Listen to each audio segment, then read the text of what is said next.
depending on where you are in the world. These webinars have been transmitted around the world, so you could be at any time zone, so enjoy your lunch, dinner or breakfast. Today we want to look at a question that everyone with Parkinson wants to ask. It's a question which has been going around for about 200 years. When will there be a cure or a disease-modifying drug, or something that will help us improve our own personal situation? My name is Alexander Reed, and this transmission is coming from the new web centre of the European Parkinson Therapy Centre in Italy, of which I'm a director. The European Centre works with clients from over 45 countries to help people with Parkinson's rebuild their lives and get the best therapy as possible after being diagnosed. Every week we will pass the control and the discussion of the webinar to a leading name in the industry, if you can call Parkinson an industry. And this week I'm very pleased to have Simon Stott from Cure Parkinson's. We've done a number of projects together, and it's a great honour to have him with us. He will introduce his guests afterwards. If you want details of the other webinars in this series, you can get them very easily by going on to parkinsonstherapy.com/web, and there you can just click to join. But at this time, I don't think you want to hear my voice. I think you want to hear Simon's voice and the experts that he's got with him, because they know something what they're talking about. So Simon, can I hand this over to you? Thank you very much, Alex, and good evening, good morning, good afternoon, everybody, wherever you are in the world, as Alex was just saying. Welcome to today's webinar. We're going to be discussing disease-modifying therapies. Is it hype or is it hope? What is the current state of research being conducted in this area? It's been 200 years since James Parkinson first described the condition, so why are we still struggling to come up and identify strategies for slowing the progression of the condition or reversing it? I'm very, very fortunate to have an expert panel of renowned researchers here to discuss this topic. I'm going to just briefly go through and introduce each of them, and as I introduce them, I'm going to put them on the spot here. I'm going to ask them what brought them to Parkinson's. So firstly, Professor Tom Foltynie is a consultant neurologist and professor of neurology at the Department of Clinical and Movement Neurosciences in UCL, at Institute of Neurology here in London. And he is the principal investigator on the exenatide phase 3 study and a co-lead on the EJS ACT-PD MAMS platform project, which we'll probably discuss at some point in this webinar. Tom, what brought you to Parkinson's research? Well, thank you very much, Simon. It's great to be here. And I don't often describe what brought me to Parkinson's research, but it's lovely to be asked to do that. So I was lucky enough to be in Cambridge when a colleague who you'll all know, Roger Barker, was frustrated that he couldn't get a cell therapy to work. And looking at the trial results of cell therapy at the time, and this is in the late 90s, he was convinced that there has to be lots of different types of Parkinson's, and someone needs to sort out this heterogeneity of Parkinson's disease. And so he said, Tom, do you want to do some research and try and describe the heterogeneity of Parkinson's? And that was the only person that had paid any interest in my future career. So I thought, yeah, that sounds like a great opportunity. I'll get trained in epidemiology and statistics and set up a cohort study in Cambridgeshire. And 25 years later, I'm still trying to work out the answer to the same question, but there's been some other projects en route. So that's what brought me to this. Wonderful. Thank you very much. We're very lucky to have you, not just here today, but also in Parkinson's research. My next panelist is Dr. Jim Beck from the Parkinson's Foundation. He's the Chief Scientific Officer. He's been with the organization for over 14 years. He oversees a portfolio of research that is over $400 million. And he's the co-chair of the Parkinson's disease gene curation expert panel. And he will hopefully be discussing a few other projects from Parkinson's Foundation, such as their PD Parkinson's generation, work, and their Parkinson's Center of Excellences as well. Jim, please, what brought you to Parkinson's research originally? So I a PhD by training, and the research I was doing became somewhat esoteric. My postdoc advisor, his wife has Parkinson's, and so when I was looking for an opportunity to make a greater impact within the scientific realm, Parkinson's came to mind, and so I was lucky enough to become the first scientist at the foundation, and have been there since. Wonderful, and thank you very much for joining us today. My next panelist is Dr. Laurie Mischley. She is a clinical research assistant professor at Bastyr University in Seattle. Her work focuses primarily on identifying nutritional requirements unique to people with Parkinson's. She has over 20 years of experience helping people with Parkinson's to better manage their condition via diet and nutrition. Please, Laurie, what brought you to Parkinson's? Yeah, it's a pleasure to be here. Thank you. I was a naturopathic medical student, and I heard a statistics lecture where they used as an example how everyone will die at a certain age. And if we could just delay the diagnosis of Alzheimer's or Parkinson's by 5 years, the statistician showed us how we could reduce the incidence by 50%, right? You just shift that whole curve over a little bit. And the next day I was working in the medical school library. That was before everything was indexed on PubMed, and authors used to pay me to go make copies of relevant papers. And one of the papers I was asked to copy showed that in China, green tea did not reduce the incidence of Parkinson's disease, but it delayed the diagnosis by 7 years. And so in 24 hours, I just kind of had this, why are there therapies we aren't using that are already available, that if we would just take the traditional epidemiology and flip it forward and ask more people to drink green tea, could we delay that diagnosis on a global scale? And realized those questions weren't being asked. And then fast forward 15 years later, I applied for a K award through the government to study neuroprotective strategies for neurologic disorders. And they said, pick a disease. You can't be good at everything, pick one. And frankly, I like Parkinson's patients. I do think there's a Parkinson's personality, and I like it. So here I am. Wonderful. Thank you very much. And last but not least, certainly not least, Dr. Becky Farley. She is the Chief Scientific Officer and founder of Parkinson's Wellness Recovery, or PWR, in Arizona. She is a physical therapist, neuroscientist, and Parkinson's exercise specialist. Excuse me, my tongue is all tied today. Since 2006, she has been training therapists and fitness professionals and people with Parkinson's in how to better manage their condition with exercise. And she's also the creator of PWR Moves. Becky, please, what brought you to Parkinson's? Thank you, Simon, and I'm honored to be here with all of you. So I'm a physical therapist by background, and I didn't learn anything about neuroplasticity in school. It really wasn't a word then. But in my career, I wanted to change healthcare for pediatrics. That was my specialty. And I went to school in neuroscience.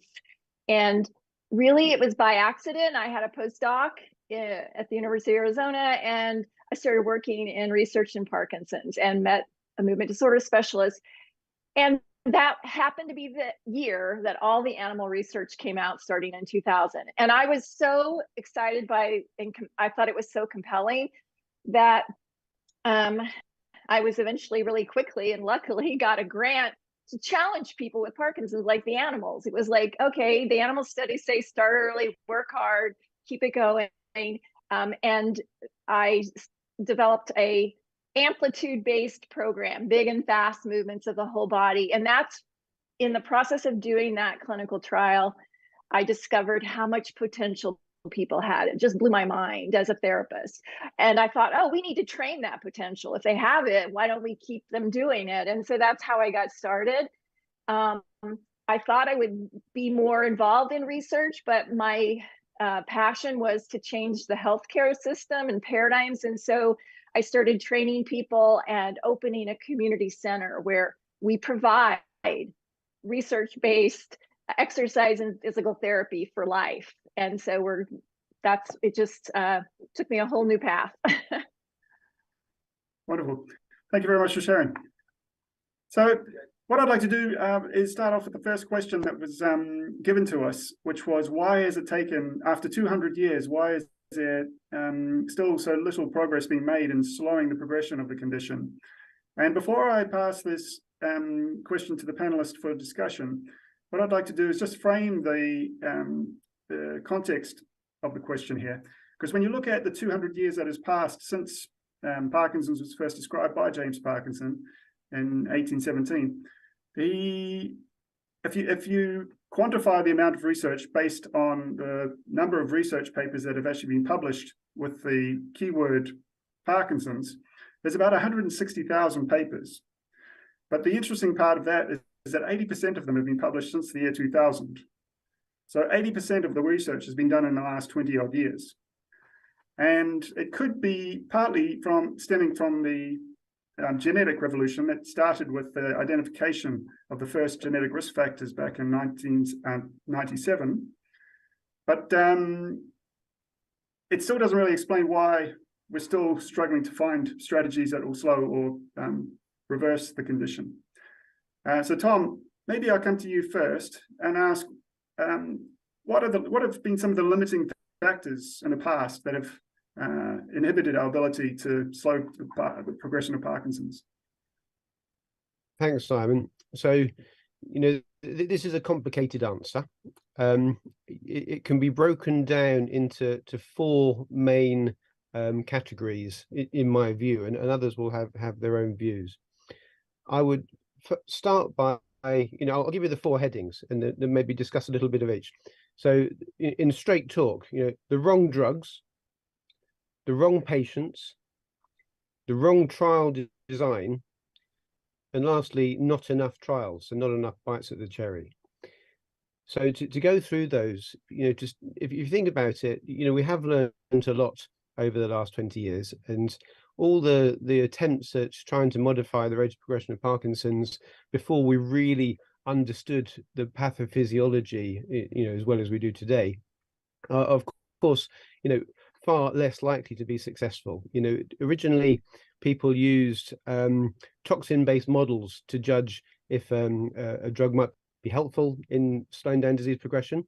And the reason for that is because that's all we had at the time. But the toxin-based models are really only good at looking to see if a drug can relieve the symptoms of loss of dopamine. And a model that helps identify symptomatic drugs is not necessarily any use at all in trying to filter out which drugs may slow down disease progression.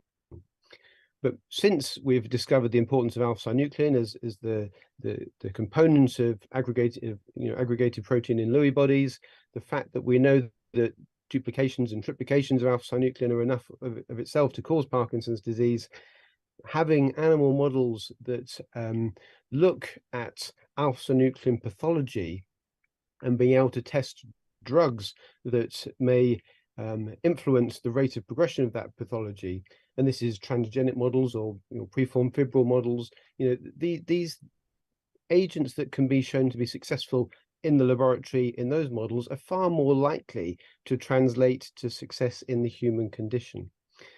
And if you add to that, looking at epidemiology, looking to see if a drug, as Becky was saying, looking to see if green tea, is associated with a reduced incidence of Parkinson's disease, having that in addition to laboratory data gives you much more confidence in what that what you take to clinic is going to be successful.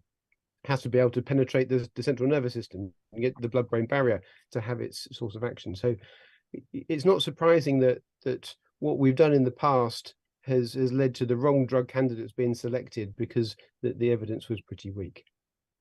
So the next category is, have we been testing agents on the wrong patients? And you can think of this as well.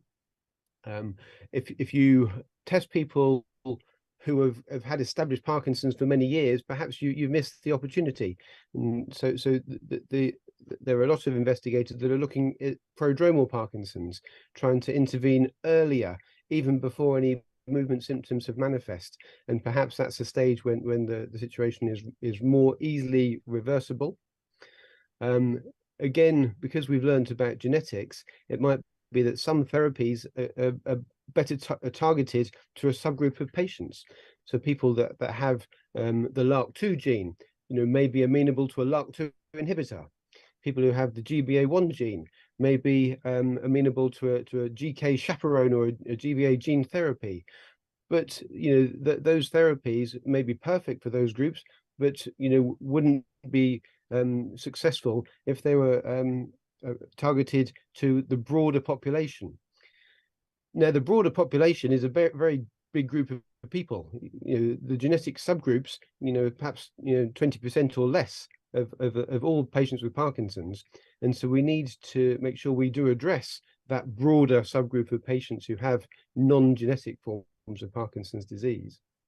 But if we can test that broader group and look to see if they have a mitochondrial problem, they have a GCase problem or a lysosomal problem, or they have an inflammatory problem that is contributing to their Parkinson's, maybe we can tailor our trials so an agent that's most likely to help those patients is enriched for those patients who are likely to respond.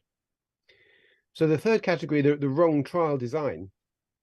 We really want to identify drugs quickly, and so we design trials that are going to be done and dusted very quickly, and maybe 1 year is not sufficiently long. We tested pioglitazone. Well, we didn't. Other people tested pioglitazone, and the laboratory data looked encouraging, but 1 year's exposure to pioglitazone, didn't do anything to the rate of disease progression. But it might be that the effects do take a long time to emerge, and people have to be exposed to these drugs in adequate doses for many years before you see separation in the rate of regression. So the duration is important, the dose is important. Confirming whether the drug is engaging the target is important, and so we know which people to keep going and which people show futility early on. So having an adaptive type of trial design may be important. And our ways of measuring whether the drug is working. We've traditionally focused on slowness, stiffness, and tremor is the key features of Parkinson's, but they're not necessarily what's most important to patients. So we're now more focused on patient-reported outcome measures, and also trying to develop biomarkers for disease progression that may be more sensitive and may be detectable in the shorter term. So the wrong trial designs, of course, make it harder to detect things which are going to be helpful. And the last thing is, that there may be things that we can't pick up in the laboratory, such as whether a drug is eliminated through first-pass metabolism in the liver, whether a drug needs to be at a certain dose to penetrate the brain, and whether it gets into the parenchyma rather than just into the spinal fluid. And these need clinical trials in people to detect their effects.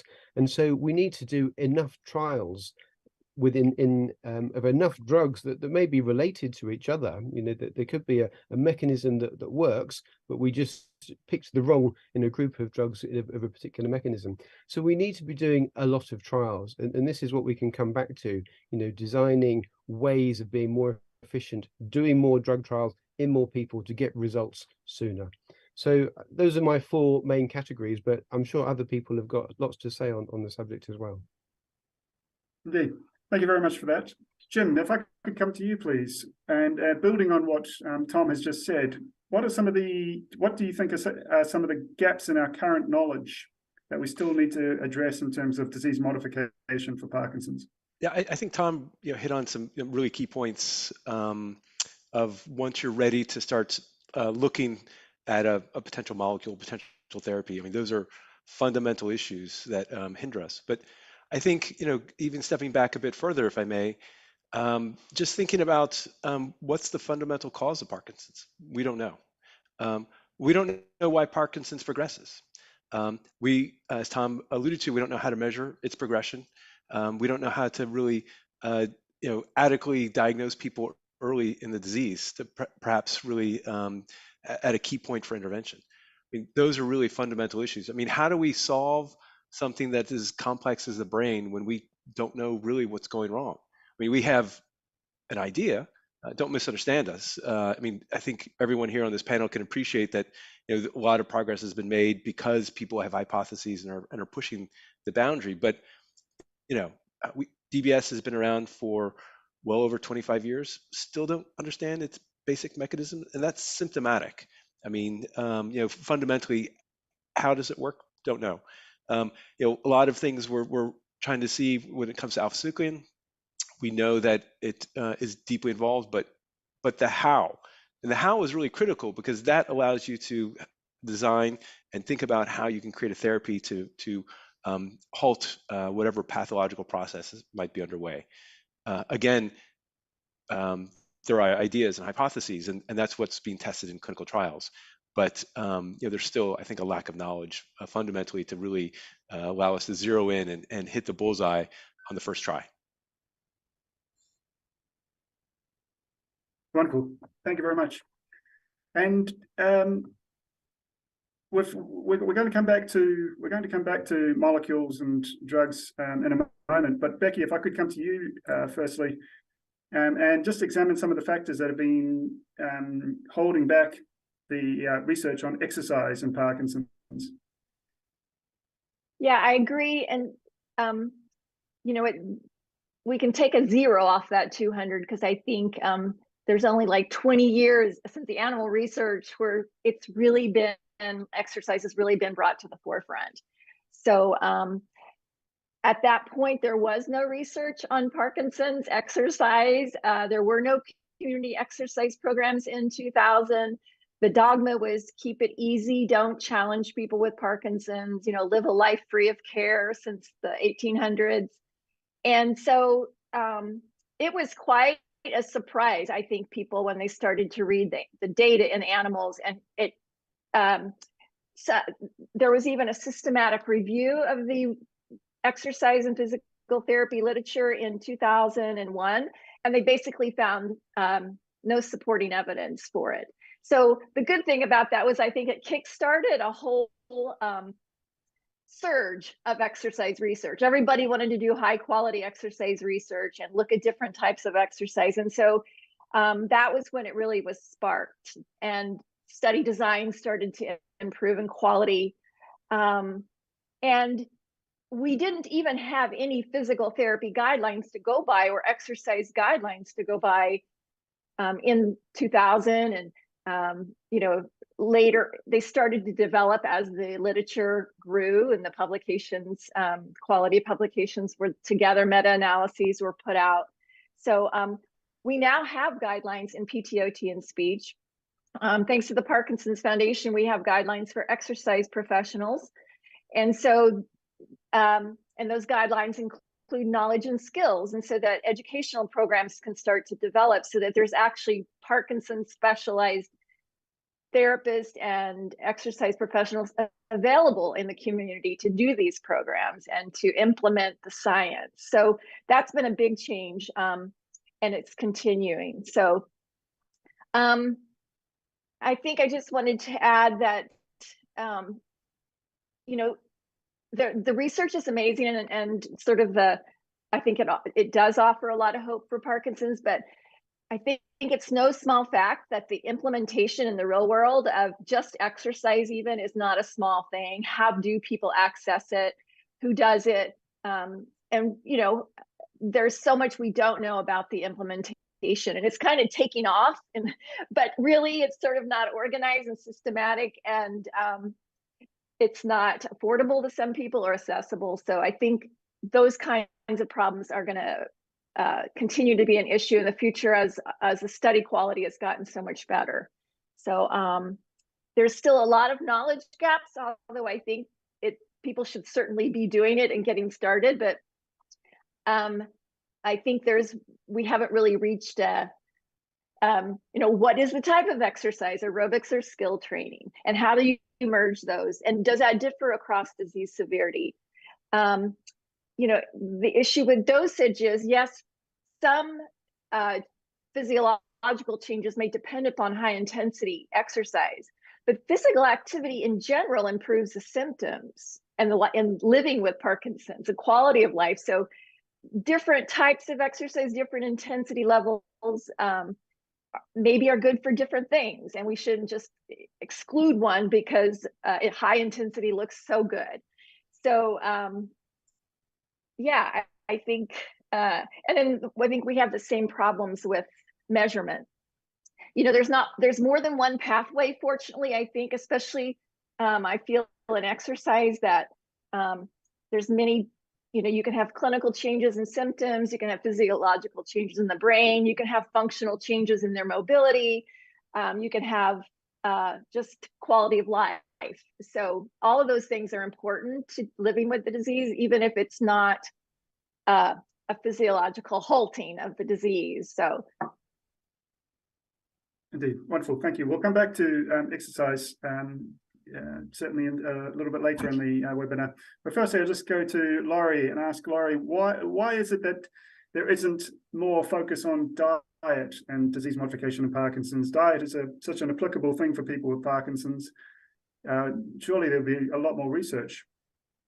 Well, I made a few notes. I have an hour, right? I'll echo what the others have said. We're getting to it way too late in defining it and describing it and measuring it wrong. For 200 years, we have been defining this by what doctors can see, not by what the patient experiences. By the time a patient is even told they have this, it's probably a decade or two underway. So we have to change away from, you know, autopsy and clinical motor symptoms as being the diagnostic criteria for defining what we're even talking about here. And at odds with what has been said, I think we have put way too much emphasis on explanative research, this idea that if only we invest a little more money in understanding how the brain works and what causes Parkinson's, then we'll get to a cure, I think has really held us back. We're 200 years in, trillions of dollars. How many labs and lives and professions have been devoted to trying to understand this disease, and we have nothing to show for it by way of disease modifying therapies. And when you look back at successful examples from the past, I mean, we used limes to cure scurvy for 200 years before we discovered vitamin C. And right now, I just think there are so many things that if we were to leave our egos aside and not need to understand all the mechanisms and just ask the question differently, what works? Who are the people who are doing the best? What are they doing differently? We know there's a tremendous amount of heterogeneity in this disease. Let's find the success stories and just ask, what are they doing differently? What are they eating? What supplements are they taking? What kind of doctors do they see? How many friends do they have? And so I think that the way we've been studying this is a little backwards, and I think it's held us back. I think the best intentions are there, but if we're going to wait for us to understand how the brain works before we give you a cure, you're going to be waiting a long time. I think it's time to just shift from what we call explanative research to pragmatic research. At the end of the trial, patients now have an actionable item. Physicians know what to do differently. Patients know what to do differently. So that's philosophically, I think, something that's leading into this. And then in terms of dietary research, we don't know where to start. Do we study food groups? Are we talking proteins versus carbs? You know, types of vegetables. Should we study Brussels sprouts versus potatoes versus broccoli?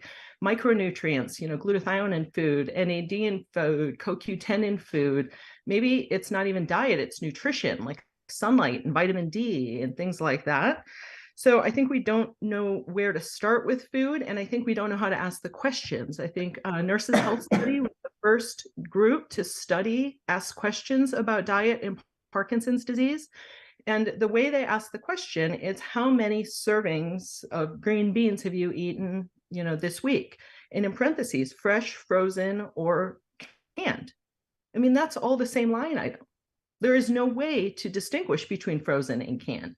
And our research actually suggests canned is probably bad for you and fresh is actually really good for you. So did the way the Nurses Health Study asked that question just negate the whole question by combining frozen, fresh, and canned? So we don't know how to ask the questions. We don't know what we don't know. And the way we set up research, I mean, you can't do a double-blind placebo-controlled trial on diet. You can't have it so the patient or the provider doesn't know whether they're eating cheeseburgers and milkshakes, right? Like it's just not possible to do that kind of study. So that's already disrespected by the community because it's not a double-blind placebo-controlled trial, so it's not real science, right? So there's that whole idea that we're contending with. And what's easier for researchers is to have checkboxes. Like if I wanted to do a dietary trial, probably the most likely to get funded is a Mediterranean diet. And so there is a validated scale for the Mediterranean diet. There are 10 check marks. And it's so easy for me as a researcher to ask the question, does 9 points on the scale do better than 4 points? But in real life, I mean, a patient, you get a point for drinking 7 glasses of wine a week, for making sofrito. So if I'm trying to teach a patient how to eat, I'm actually not going to prioritize more wine and sofrito. I mean, what gets points on a scale is not what necessarily helps a patient have a better diet. So I think, you know, we haven't found congruence between how to study units and measure things and quantify diet in a way that is useful to patients. It's unlikely the same diet is good for everybody, right? You know, it's going to be different people have different situations. In our research, probably one of the most potent variables associated with Parkinson's rate of progression is people who stay true to the statement, I have trouble affording food or healthy food. And so it's not just what you eat, but access to foods. Healthy foods require more preparation, more chop time, more energy to get to the store to keep things fresh. And so I think societally, financially, access-wise, there are a whole bunch of issues beyond does broccoli slow progression that we have to account for. And lastly, I think the psychology of this is something that has to be brought to the table. I had a neurologist say once to me, my patients have already lost so much, I'm not going to take away cheeseburgers and milkshakes too. Right. And so I think there is this kind of like doctors don't know how to approach it. It's, you know, if changing my diet makes me healthier, does that mean things I have done already to this point are what got me in this situation in the first place? I mean, those are hard topics to start to confront. So I think culturally, we eat a bunch of processed junk food, and for a patient to turn that ship around and swim against the current of their community and their family requires a lot of social support and education and instruction that I think most people don't have access to. So there's a lot of food for thought there, pun intended. I'd like to come back on myself here with regards to this overall question of why have we not seen anything in terms of disease-modifying therapies. We have had hints of things as over the last 20 years at least. And Tom, I'd like to come to you here with the story of exenatide, if you would, because we've had 2 phase 2 studies that have hinted at slowing of progression of motor symptoms. And I was wondering if you could share a bit of that backstory with the audience. Yes. First, I want to say I loved what you said there, Laurie. I think it was fabulous. You know, and I'm a believer that you know, Parkinson's it's not just a brain disease; it's a whole body illness, and you know, it is very dependent on what we do in terms of activity and what we put into our bodies, and in terms of the nutrients and their influence on the microbiome and the influence on our metabolism. So, you know, I really strongly agree with what you've said. So, I suppose one of the difficulties that we are faced with is finding out that high intensity exercise 7 days a week and really expensive fresh food, every day of the week is good for us. It is not going to cut any ice with people who prefer to sit and look at their phones and watch the telly and eat junk food. We can learn these things, but it won't necessarily translate to a therapy or a behavioral intervention that actually prevents or slows down Parkinson's progression. So if we can identify easier interventions like drugs that can mimic the effects of a fantastic healthy diet, or mimic having intensive exercise on a regular basis, the lazy human characteristics may be able to cope with that a bit better. And I do wonder whether the group of drugs called the GLP-1 receptor agonists, of which exenatide is the first, may have a strong relationship to a beneficial effect on metabolism that healthy eating and a lot of exercise, also share in terms of a common pathway. So, exenatide was identified as having properties that are beneficial in the laboratory 20 years ago now. This is a drug that's been synthesized as a synthetic version of exendin 4, which is present in the saliva and venom of the Gila monster, who is the animal that lives in the Arizona desert. And this animal only eats twice a year, so it has a very strict control of its own metabolism. We know that if you grow nerve cells in a dish, you can poison them in all sorts of different ways, but in the presence of exendin 4 or exenatide, the nerve cells survive. So it seems to have something neuroprotective about it. And over the years since its discovery, it's been found to be a safe and effective treatment for diabetes, and it acts on the GLP-1 receptors on the pancreas to increase insulin release, and it makes high blood sugar normal. And the good thing is it doesn't make normal blood sugar low. So we know it's a safe drug that works on the pancreas and is helpful in diabetes, and we know in the laboratory it seems to be good for nerve cells. And in the last years, it's the understanding about how the stimulating GLP-1 receptors throughout the body may have beneficial effects on liver function, on cardiac function, particularly post myocardial infarct, and in potential in brain diseases is increasingly intriguing.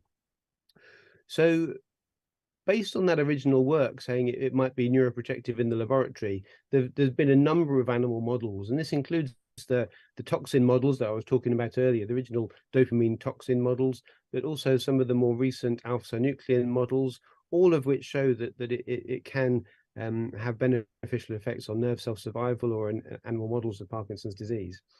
And so on the basis of that, we've already completed 2 trials of using this drug in people with Parkinson's. The first 2 trials were quite small, because trials are expensive, and we didn't have big commercial sponsorship, and so we just basically took the drug off the shelf. It's there for the diabetes patients, and we gave it to Parkinson's patients and measured how they did over the course of a 1-year period. And people using exenatide at the end of 1 year were better on our very crude measures than patients that weren't using exenatide. And in a sense, every signal that we got that suggested that patients do better with exenatide than not de-risked the sort of subsequent investment into perhaps doing bigger trials that with more measures, double-blind, placebo-controlled, and trying to get the threshold of evidence up. And that's got us to the point of we're doing a larger trial, multi-center trial in 200 patients. And instead of measuring how people do over 1 year, we're measuring how people do over 2 years, with the idea being that, if it does just hide symptoms, then that effect will occur early on in the first months, and then there'll be parallel progression for the rest of the 2 years. And if it helps symptoms, that's not a disaster. That's okay. But what we really want is to find a drug that has a cumulative benefit. The longer you're on it, the bigger advantage you have compared with the placebo group. And that suggests it is doing something to slow down the rate of progression. So we've fully recruited to that trial. We're measuring in the sort of the old-fashioned way, slowness, stiffness, and tremor with the UPDRS Part 3. But we're also trying to embrace technology. So we're giving people phones that they can do tapping on that measure tremor. They keep the phone in the pocket and it measures how many steps and how fast they go, and also measures the volume of their speech. We're collecting blood samples and cerebrospinal fluid samples from lumbar punctures to look to see what changes happen in proteins as a result of the exposure to this drug.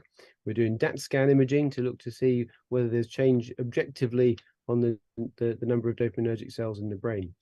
And so and of course, we're collecting all the patient-reported outcome measures that emphasize, whether what we're doing has an impact on people's function, independence, and quality of life.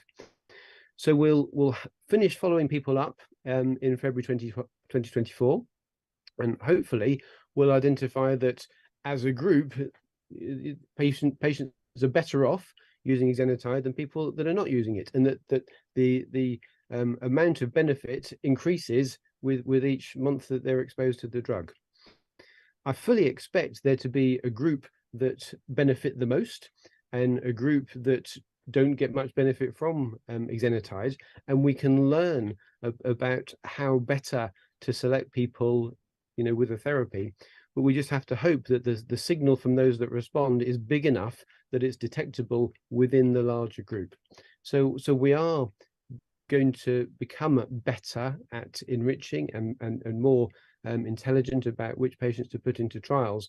But I'm a bit with Laurie. We need to just kind of get on and see what works, and even before we have all the answers to every question. So that's where we're up to with exenatide at the moment. Wonderful, thank you very much. I was scared that there were fighting words at the start there with regards to lazy human beings and taking easy solutions with drugs. The Becky and Laurie were about to pick up their chairs and start throwing them, I think. But Jim, if I could come to you, please. In addition to exenatide, we're seeing a lot of other exciting areas of research. We're talking about LRRK2 inhibitors before. We're talking about GBA. Can you discuss some of the research that you think is quite exciting in these newly developed areas? Yeah, absolutely. And I think it's worth also just kind of, as we think about, Laurie, I think rightfully pointed out that we can't wait, and Tom's work is clearly indication that we're not waiting, right? I mean, I think that's important to realize.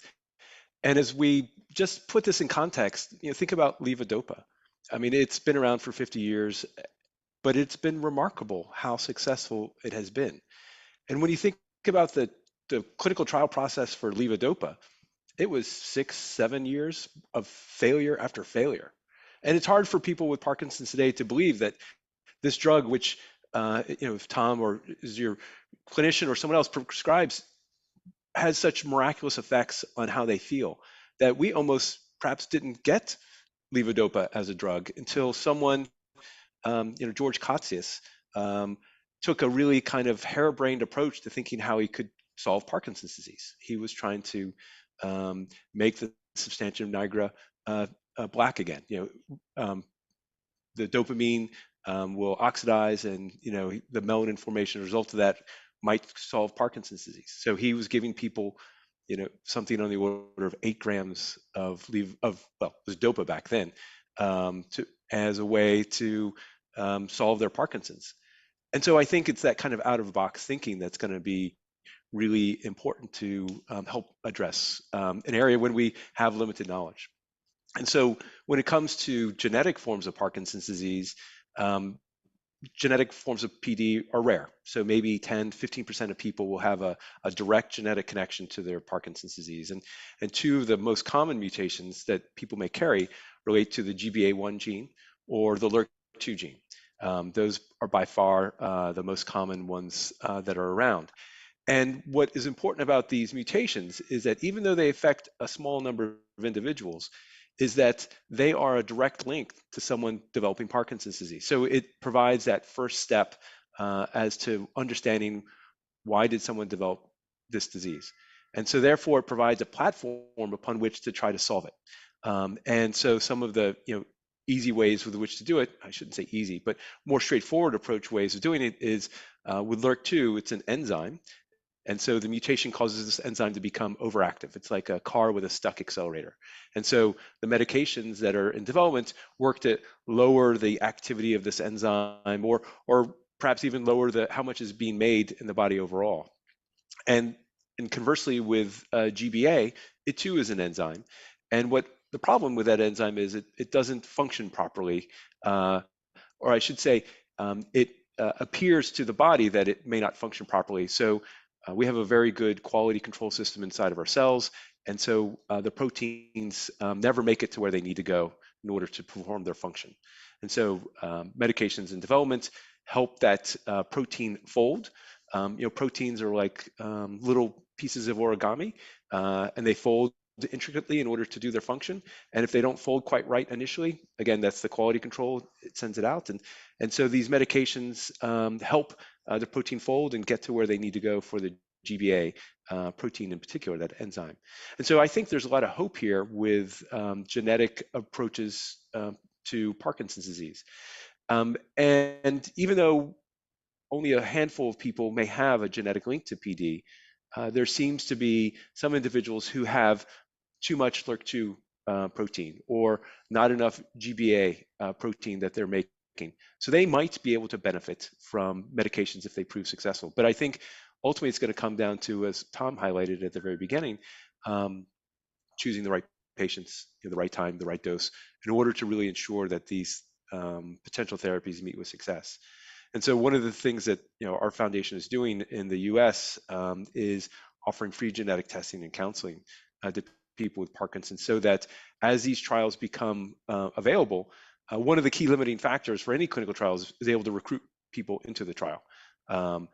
But how do you do that when no one really knows whether someone has a genetic form of Parkinson's disease? It's not like we wear a scarlet letter on our shirt that says we have a particular genetic link to our disease. So it's really important for people, I think, with Parkinson's to be empowered by that knowledge so they can do what they want to do. And hopefully that is participate in clinical trials. Wonderful. Lots of exciting biology from these risk factors pointing us in different directions that we can take with regards to drug development. Tom, could I just come back to you with one question that you raised, well, one issue you raised at the start, which is not enough trials. If we've got programs like Parkinson's Foundation's PD generation, genetic testing, finding and identifying trial-ready cohorts, what ways are there? Well, what is an example of a project that would speed up the clinical trial process? If we are able to select the right patients, how can we speed these trials up? So I suppose that the first thing to say is that there will be some trials using a specific drug that is designed for a specific subgroup of patients, and that needs to be done urgently and as a standalone trial. But there'll be other approaches that may be appropriate to a much broader group of patients, and that they can be, in a sense, tested simultaneously. So what we're doing in the UK, and I'll also mention what's going on in the US as well, is we're trying to set up a platform where, let's say, we can take the 3 or 4 of the best candidate therapies, which are not targeted to a small subset of Parkinson's patients, but may be applicable to the majority of patients, and they could be tested in parallel in a single trial design against a single placebo group. And that means that there are less people having to take placebo, and we get a readout from several drugs simultaneously. Of course, it's a much bigger operation. The analogy is that rather than building a football stadium, which is, in a sense, the same amount of effort as setting up a clinical trial, getting the funding, getting the permissions, getting the sites, getting all the paperwork, and then the patients, rather than building your football stadium and then finishing that trial and dismantling it, you test multiple drugs, you give yourself multiple games in this stadium and get multiple results more quickly. And by being more efficient and testing more drugs and having fewer people on placebo, then we have more bites of the cherry, more chance of success. But this kind of design isn't going to be appropriate for a targeted therapy that's only designed for a subgroup, because a shared placebo needs to match that subgroup, and you wouldn't be able to compare that placebo group against multiple different arms. It's just too complicated. So that's an approach we're setting up. It's supported by the Eben J. Safra Foundation, and we're calling it EGS ACT-PD. So ACT-PD is Accelerating Clinical Trials in Parkinson's Disease. And so we're in the process of getting the protocol right, and agreement from all the different stakeholders, including patients, funders, regulators, clinical trialists, and statisticians.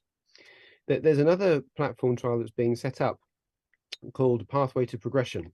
And this is being set up to look to see if agents may have a role to play, multiple agents testing people with prodromal Parkinson's, so may just have lack of sense of smell or REM sleep behavior disorder as prodromal symptoms, or they may be gene carriers, LARC2 patients or GBA patients who don't have any symptoms.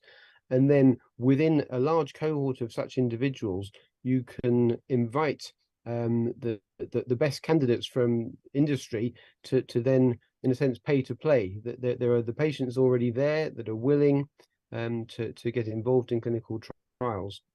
And having this more efficient platform means that we'll have more results more quickly, and then more chances of success.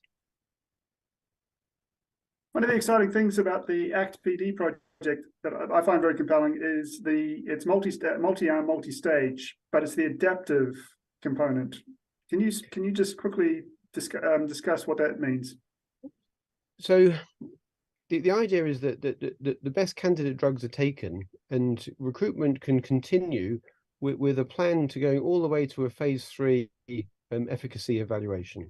And if there has to be interim measures in the meantime, and if you test something and it is futile, then you stop it at that time point. And if you stop it, then you can replace it with something else.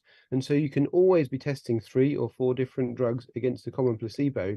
And if a drug looks like it does show some signal of effect, then you continue to follow up the patients all the way to the original planned phase 3 efficacy evaluation. So it is a way of always making sure that that you have the most chances of success, and you terminate early those arms which look futile. So I think it's got the most chances of success, but in the broader population of patients, not the subgroups that may need a targeted design. So a non-stop conveyor belt for testing of small molecule therapies for Parkinson's.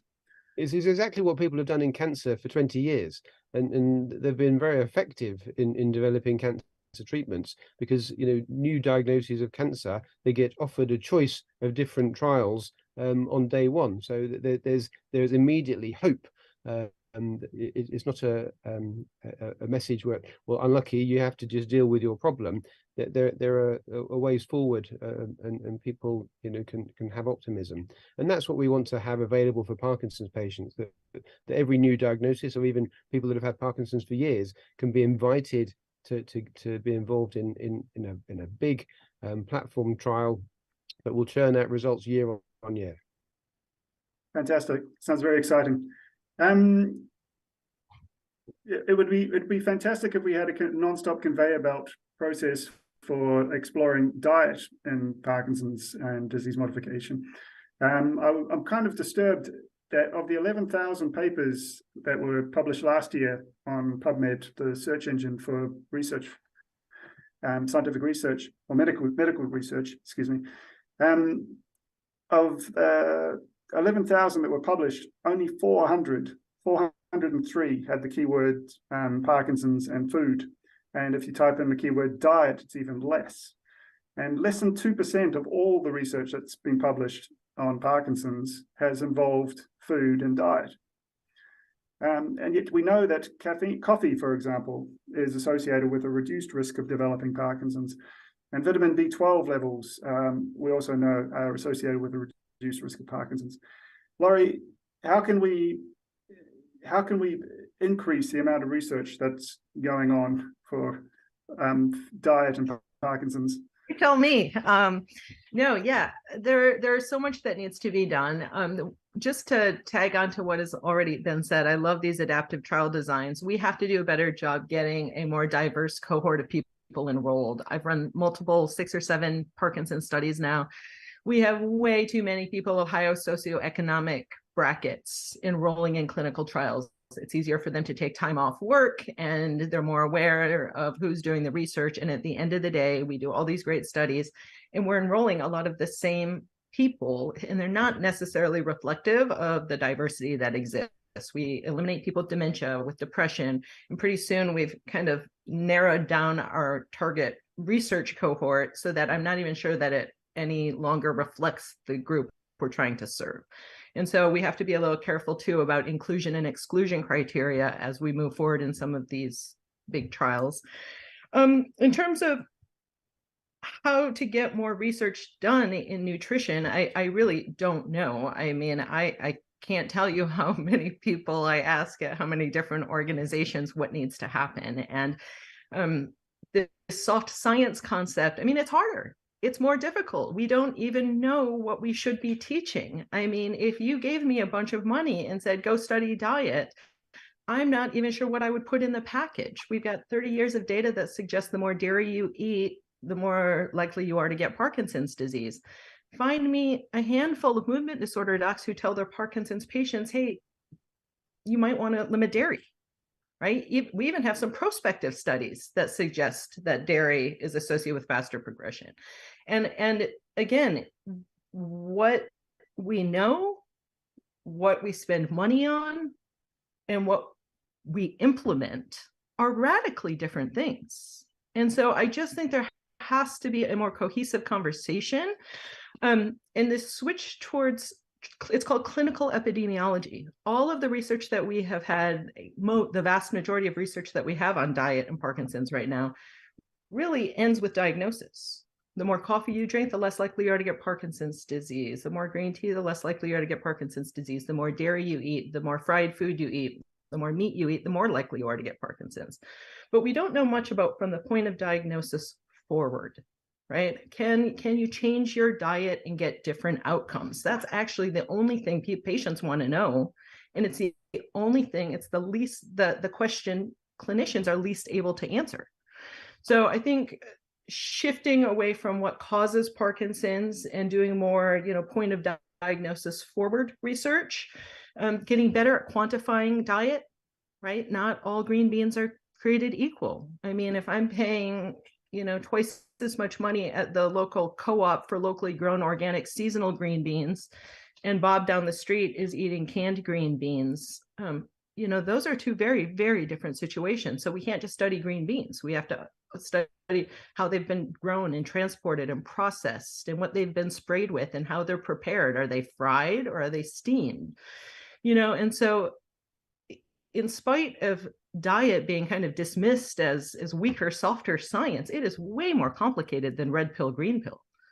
And so I think we saw a tremendous success with COVID, right? When you got the community to kind of all turn our attention to this one thing, and we bonded together to kind of figure out how to overcome this crisis.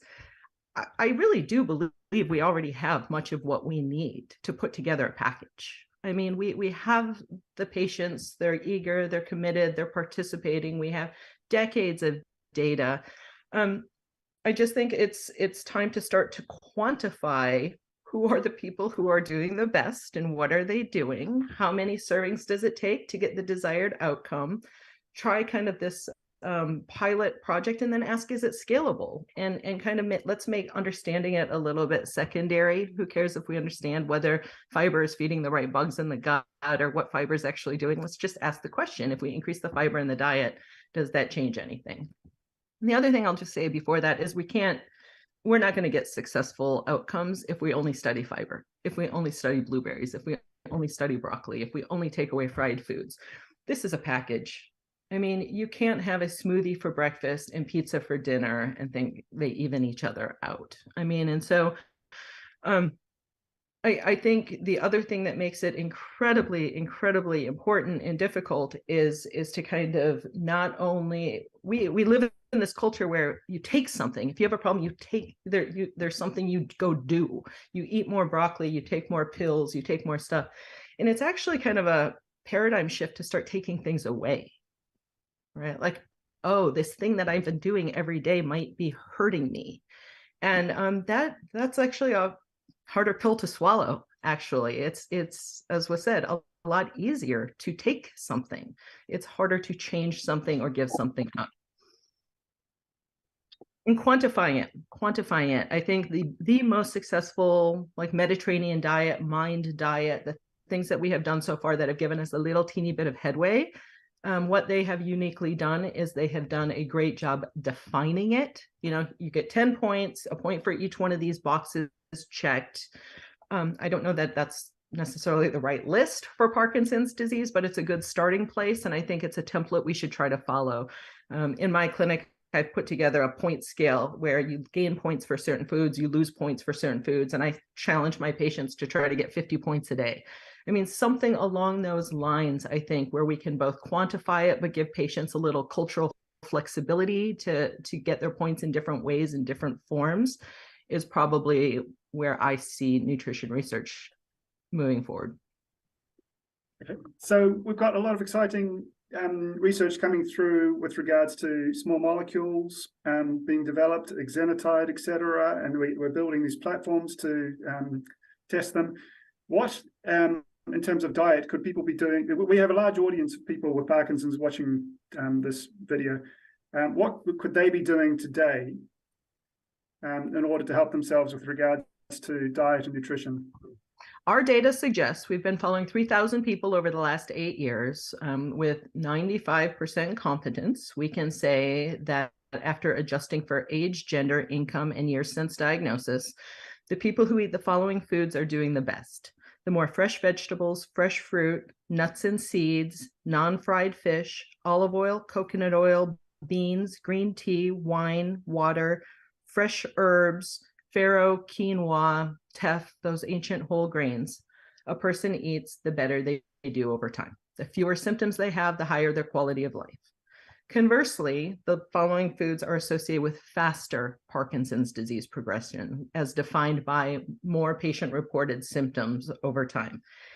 Canned fruit and canned vegetables, soda, especially diet soda, fried foods, beef, chicken, pork, dairy, specifically ice cream, cheese, butter, milk, and yogurt, and juice were all associated with faster rates of progression, which is not that different than what the Alzheimer's research says, the cardiovascular disease research says, the traditional Parkinson's disease research says, the Mediterranean diet research says, the mind diet. There's a lot of overlap, and I don't think anyone is surprised to learn that fruits and vegetables are good for you and fried food and soda is bad for you. But still, it seems hard to get people to start to recommend that in clinic. And I actually think that reaching clinicians is a huge part of the problem. I mean, I think there's some science that actually says from the time science says something is true, it's about 17 years before clinicians are making those changes in clinic. And that delay between data and implementation, I think, is another huge barrier that needs to be overcome. Doctors are not prepared, trained, or ready, or have time to start to address how to eat with their patients, and dietitians aren't trained well in neurology. So we have this, we can't, even if we could solve the problem, we don't even have a delivery system in place. Wonderful, thank you very much. I think we've lost a few viewers when you said ice cream, having negative effects. But Becky, I'm going to come to you now. It's a similar situation with regards to Parkinson's research and diet. I did the statistics there as well with regards to exercise, and only about 3% of all the research that's ever been done has the keyword exercise included. And there's only about 600 clinical trials as opposed to the thousands that have been conducted on Parkinson's. So what is the evidence that exercise can have a beneficial effect with regards to slowing the progression of Parkinson's? So yeah, I noticed there was like 3,700 articles since 2000 published on exercise. So it's all recent. So first of all, the animal research is the most compelling. So and I like to think about it back and forth. In animal research, it's neuroprotective. So if you're a fit animal at the time of when you're given a toxin, you're resistant to the toxin. It can help you protect the neurons from absorbing the toxin and it's starting to die. So they're less vulnerable. They have better brain health. In humans, there is no evidence for that neuroprotection except indirect evidence. But we know people that are active at diagnosis have a more robust dopamine system. Their symptoms are less at diagnosis than sedentary people. We know that there's a decreased risk of getting Parkinson's if you're active and fit, especially in your midlife and especially for men.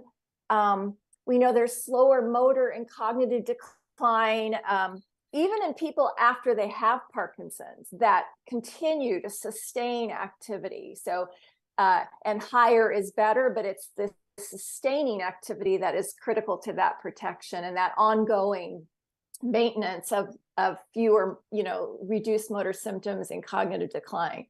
So therapeutically, both animals and humans, exercise is symptomatic therapy. It helps reduce the motor symptoms. So there should be no reason to not do it. People need to be exercising because it is medicine. It's going to reduce your motor symptoms. One thing that's different about exercise, kind of maybe like a pill, is it targets more than one mechanism. So it improves more than one system of the body. It's not just for your motor symptoms. It helps with cognition. It helps with speech and breathing, everything. But the mechanisms are almost like a cocktail in a drug that it's hard to maybe define all those mechanisms, but we know that it's not just one in order to have this huge benefits therapeutically on motor and non-motor symptoms. So that is a real advantage to starting immediately, whether it's disease modifying or not. It's going to help you with your motor and non-motor symptoms. And then what's, again, kind of unique about exercise, maybe from a pill, is it creates structural and functional change, this concept of brain change, neuroplasticity. When you do something, you're strengthening the pathways based upon what you're learning or what skill you're trying to do better, your attention, what's your attention on. So that plasticity can contribute to some of the long-term benefits of exercise and some of the perhaps disease-modifying benefits, because you see changes structurally in synapses and neurons and neurotransmitters, and you see changes in brain health. So the environment around these vulnerable neurons is healthier. You see reductions in sort of aberrant pathways that are maybe overactive, and this kind of exercise can sort of shut down that noise. Excuse me. So I feel like when you look at the research back and forth from what animals, which is the most compelling, really the only thing we're missing in humans is this idea of can exercise reduce the cell death, right? Right. And that's the biggest thing that everyone's looking for now. We know it does all these other things. So, and now I will say there are at least 3 new studies that are really addressing the disease modification part. They're going to go look at the brain, do DAT imaging. They've already shown that the structural changes in terms of it may slow disease atrophy. There's functional connection changes where, you see shifting and sort of pathways that were compensatory or shifting to more normalized. So all of that is positive, and it suggests plasticity, therapeutic symptom reduction. There's some indirect evidence for neuroprotection, and it may actually really slow the loss of dopamine in terms of a better, maybe it's just more terminals, more sprouting, the cells don't die quite so fast, those kind of things is possible. So I think the data is very compelling, and but then it's sort of the question, what do you do? What kind of exercise do we know the most about? That was where I was going to go next. Bas Bloom and colleagues in Holland in 2019 did a large study with 130 people, and 65 of them were given bicycles to cycle at home 3 times a week for about 45 minutes. And it was found that those individuals had a slower progression than the control group. And then they did brain imaging research as well, and found that there was changes in the connectivity in the brain. So there's both brain imaging, clinical and behavioral results to suggest that it's having a beneficial effect, but not everybody likes cycling. Yeah. And Parkinson's it can be extremely disabling. So for the folks at home who have Parkinson's, what sort of strategies do you use to actually get people to exercise, regardless of specific personalized programs for them, but just to get them up and being active? Right. So I like to talk to them about the research, empower them. And that's one cool thing about exercise. It's empowering, because people always feel better. But, you know, there is more research on aerobics, but even if you take that type of exercise out of it, we know people have to work more than their self-selected effort. So even when I was doing research on amplitude, right, that was just whole body movement, just do more. Do functional movements bigger and faster. And people did really well with that, just simple challenge, physical, and it's a cognitive challenge. Anytime you're doing coordinated movement, transitioning in space, that's cognition as well. So I usually like to start with just getting people to do more and find something they like. Do they have any history of sports, things they like to do? Even if it's just walking the dog. I mean, you have to start somewhere, because there are studies looking at walking, at cycling, at treadmill, at circuit agility, at high functional fitness training. So there's almost a study on everything. And basically people get better at almost anything they practice. So that's a good thing, because that's one way to get people started into exercise. So I think from a scientific perspective, it's more systematic to look at aerobics in a confined way, like a bike or treadmill, but you can do aerobics. And in fact, one benefit of aerobics is, especially living with Parkinson's, is it has this component of skill training.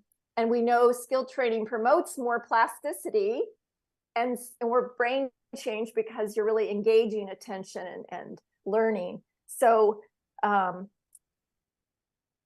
it's you know, you can emphasize aerobics, or you can emphasize skill training with intervals of aerobics. You can do classes where you just keep moving and integrate skills, sort of like you would a circuit class, an agility class. With regards to your PWR moves, this is where you emphasize actual exaggeration of activity. Is that correct? Yeah, it's one of the components. It's one of the symptoms that we try to harness or target, is by moving bigger and faster. But we also target the coordination, and we try to make it about functional fitness. In fact, I think training Parkinson's like an athlete, taking everything that they need to do and turning it into sort of a sport, thinking of it like that, is really homing in on their just sort of disability, on the decline in functional mobility. Like, that is the number one thing that interferes with their quality of life. Is, so why don't we train it? So the power moves is just sort of like a way to break down movement into these fundamental skills and then rebuild it, like integrate it into their exercise. But I think the two most important points of exercise are, you want to have an aerobic element and you want to have a skill element. And in Parkinson's, I think the more the skill is related to their everyday movement, the more practical it is. Like, which is why dance, you know, Tai Chi have a lot of skill, and those are good activities for Parkinson's.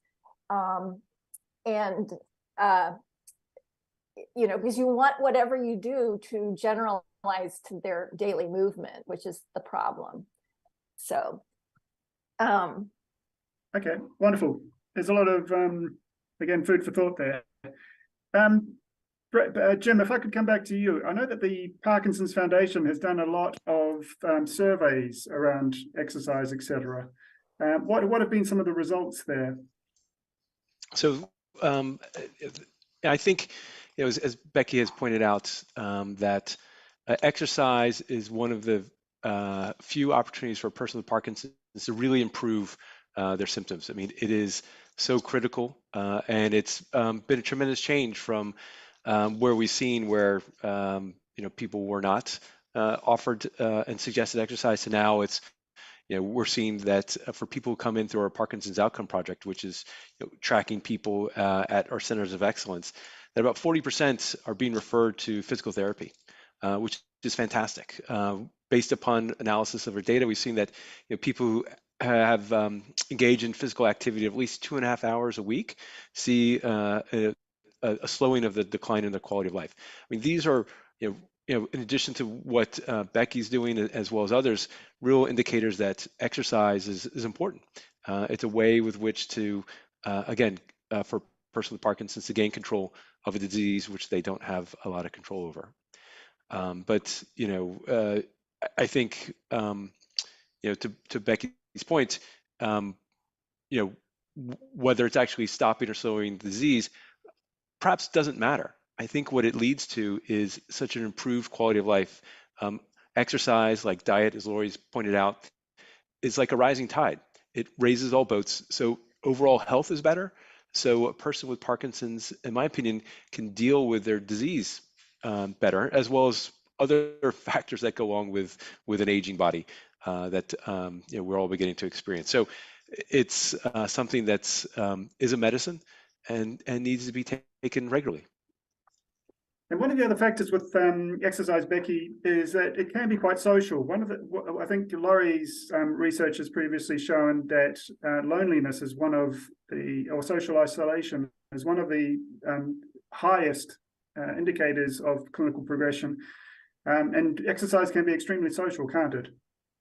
Yeah, I think rehab and exercise is being additive with each other. When you do rehab, you're one-on-one, you're getting all this feedback and specificity of training and really focused on a personalized. And when you do a group exercise, you're under the environment is much more cognitively challenging. Everyone's trying to move and follow instructions, but also it's peer-to-peer modeling. It's like, sort of this idea of stigma is so overpowering and paralyzing to people, but with their peers, there's no difference, right? So I think, and that's been shown that exercise in groups does add this additional element that really is rewarding, motivating. It keeps people adhering. It improves their mental health, stress reduction, all of those things. So, yeah, and I wanted to add one thing to what Jim mentioned is that even if people are not exercisers and they wait to start exercise later, there's evidence that both from a plasticity perspective in the brain, so Shelley measured the brain of habitual exercisers and sedentary, and he showed that the sedentary could look more like the habitual exercisers even early at diagnosis if they started and so I think and I know the study at the Parkinson's Foundation Centers of Excellence also showed that the ones that said, no, I'm not an exerciser, I don't want to, when they did start, they had the same benefits as the ones who had been doing, and they even caught up in their quality of life and their motor symptoms. So it wasn't too late. Fantastic. We've only got a few moments left, 10 minutes left or so. And what I'd like to do is just go across the panel, starting with you, Tom. But I'd like you to share, just each individually share what aspect of Parkinson's research around disease modification you find really exciting at the moment and you think gives hope for ultimately slowing and reversing the condition. So Tom, please, for you. Okay, so I am a believer in diet and exercise, and so even in the absence of the best randomized control evidence, I tell all of my patients today that they should be drinking green tea and that they should be doing yoga and Pilates as well as cardiovascular exercise to get their heart rate up. And you try and tailor advice to the patient in front of you, so you're not giving them ridiculous objectives. Someone that's got falls and balance problems is going to fall over and break their hip. You're not telling them to start doing half marathons. Of course, that's crazy. But encouraging diet and exercise, I think, is the way of influencing disease progression, and we will learn that. And I echo exactly what Laurie said about perhaps we're giving this advice to the middle classes, who are the ones that don't need it. We need to be giving this advice to the people who are not coming to clinic, who are not engaged, who are already on the worst diets and have the least exercise. And so it's reaching out to the more diverse populations is really important. From the drug perspective, I'm very excited about exenatide, obviously. I'm very excited about LRRK2 inhibitors. Denali's Luma and Lighthouse programs, I think, are going to be. I'm very optimistic that we're going to get positive results from them, because there's a precise group of people with a precise problem and a precise intervention. And likewise for the GBA patients, chaperones like Ambroxol or gene therapy for the subgroup is fantastic. So there's a lot to be optimistic about, but we don't have to passively wait for results. We should be telling people today what they can already do. Fantastic. Thank you very much, Tom. Jim, please. I can't say much different than what Thomas said. I mean, I have real hope with precision medicine through these targeted compounds. I would also add that there's been some interesting work on anti-aggregation molecules that can prevent alpha-synuclein from aggregating and may help prevent some of its root cause. So those will be interesting to keep an eye out for. I think UCB, Neuropor have a compound that's in clinical trials right now, as some other smaller companies. So those will be interesting to see. Wonderful. Laurie, what do you find most exciting in Parkinson's research for disease modification at the moment? In terms of studies that are currently up and running and moving forward, is this that no park study that's being done in Scandinavia. I think there's a transition period between diet, nutrition, and metabolic disorders. And in my mind, I don't actually see a huge difference between B12 deficiency and dopamine deficiency. If a patient doesn't have what they need, we need to add it in. And so I think the community has actually been really great about asking the questions. Could a little extra CoQ10 be helpful? Could a little extra creatine be helpful? And I actually am very hopeful that NAD, mitochondrial augmentation via the supplement NR, actually holds a lot of potential. We just concluded a study funded by Michael J. Fox Foundation showing that we could detect a 25 to 30% reduction in mitochondrial function, ATP, and NAD in muscle in people with Parkinson's. And so I'm really excited to see that this is almost, in my mind, like a vitamin supplement study, where if we put the NAD back into the system, might all of the cells function a little bit better. So that is probably the study I am most excited about, where I truly think we might get a win for disease modification. Excellent. And Becky, what are you most hopeful for? Well, I think two studies, the ParkNet study you mentioned with the cycling at home, they are actually, I call it Aerobics Plus, because they're doing feedback and coaching and apps. And so it's not just ride the bike and not think about anything. They are getting visual feedback. And I think that's really enhancing the plasticity, the learning, and the engagement in the activity. So I think that's really cool. And it's, I think that's great. And they're looking longer over time, out to 2 years. And then Jay Alberts has a study where he's going to really look more at prescribing the exercise. Who are the good responders, and what is their age, how the disease severity affects their response to the exercise? Can you come up with some sort of predictable or algorithm to sort of help put people in a ballpark, at least, of like, this prescription is better for you. And I think that's going to add a lot to the field, though I never think it's going to be a perfect match. But, there's a lot of factors that make people, like even optimal meds, improve their vigor and their participation in exercise. So fantastic. Thank you very, very much. And I would just add that the thing that excites, or that I find most exciting about the Parkinson's research in terms of disease progression at the moment, is the breadth of it, the sheer scope of the landscape. If you look from 30,000 feet, there's so much activity going on. 60 years ago, we had a small beach landing, a small beachhead in the war against Parkinson's called in the Bay of L-Dopa, and that was about it. But now we've got LRRK2 inhibition, we've got GBA, we've got exenatide, we've got exercise, we've got diet, we've got all these things being investigated and looked at.